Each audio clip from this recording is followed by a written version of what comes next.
രാഗിൻ, എറണാകുളത്തെ ചിത്രം എന്താണ്? ഹൈബിയുടെ തേരോട്ടം നേരത്തെ പറഞ്ഞതുപോലെ തന്നെ ഹൈബി ഉറച്ചു നിൽക്കുന്നു, വലിയ പ്രതീക്ഷയോടുകൂടി അവിടെയുണ്ട്. LDFും സർപ്രൈസ് കാൻഡിഡേറ്റിനെ ഇറക്കുന്നു. BJPക്കും അവിടെ സ്വാധീനമുള്ള മേഖലകളാണ്. അവിടെയുള്ള ചലനങ്ങൾ എങ്ങനെ? തിരഞ്ഞെടുപ്പിന്റെ ഔദ്യോഗിക പ്രഖ്യാപനം വരും മുമ്പേ. പ്രജീഷ്, മെട്രോ മണ്ഡലത്തിലും വാശിയേറിയ പോരാട്ടം തന്നെയാണ് ഇക്കുറി നടക്കുന്നത്. ഹൈബി ഈഡൻ വീണ്ടും UDF സ്ഥാനാർത്ഥിയായി മത്സരിക്കുന്നു. അതോടൊപ്പം തന്നെ LDFന് അപ്രതീക്ഷിത സ്ഥാനാർത്ഥിയാണ് വന്നിരിക്കുന്നത്.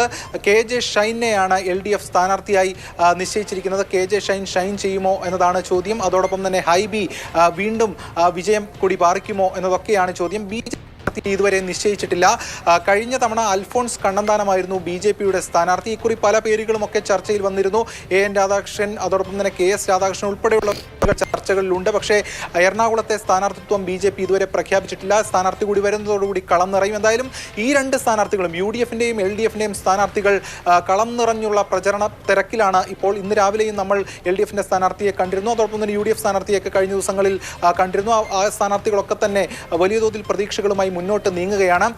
7 അസംബ്ലി കോൺസ്റ്റിറ്റ്യുവൻസിയാണ് എറണാകുളത്ത് വരുന്നത്, ലോക്സഭാ മണ്ഡലത്തിന് കീഴിൽ വരുന്നതിൽ 3 LDFും 4 UDFുമാണ്. പക്ഷേ അസംബ്ലിയിലെ ഒരു തെരഞ്ഞെടുപ്പ് രീതി ആയിരിക്കില്ല ലോക്സഭയിലേക്ക് സാധാരണഗതിയിൽ വരാറ്.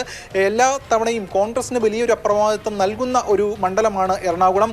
3 തവണ V വിശ്വനാഥ മേനോനാണെങ്കിലും അതോടൊപ്പം തന്നെ സേവ്യർ അറക്കിലാണെങ്കിലും സെബാസ്റ്റ്യൻ പോൾ ആണെങ്കിലും 3 തവണ LDFനെ ഇവർ വിജയിപ്പിച്ചു.